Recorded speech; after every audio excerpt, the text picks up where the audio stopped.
വാക്കേറ്റം പലപ്പോഴും പതിവാണ്.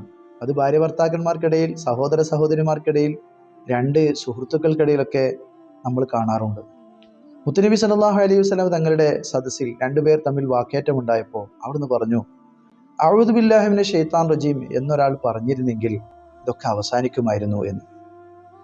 ദേഷ്യത്തെ ഉണ്ടാക്കുകയും അതിനനുസരിച്ച് പ്രവർത്തിക്കാൻ പ്രേരിപ്പിക്കുകയും ചെയ്യുന്നത് പിശാചാണ്. ആ പിശാചിൽ നിന്ന് രക്ഷ നേടാനുള്ള വഴി അവരിൽ നിന്ന് കാവൽ തേടുക എന്നതാണ്.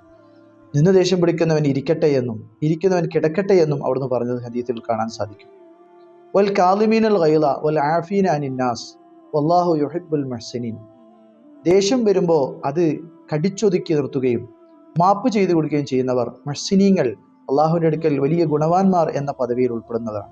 ഖിയാമത്ത് നാളിൽ അവരെ അള്ളാഹു പ്രത്യേകം ക്ഷണിക്കുകയും അവർക്ക് ആവശ്യമായതൊക്കെയും നൽകുമെന്നും അവരുടെ ഹൃദയത്തിൽ അള്ളാഹു വലിയ പ്രതീക്ഷകൾ ഇട്ടുകൊടുക്കുകയും ചെയ്യുമെന്ന് ഹദീസിൽ നമുക്ക് കാണാൻ സാധിക്കും.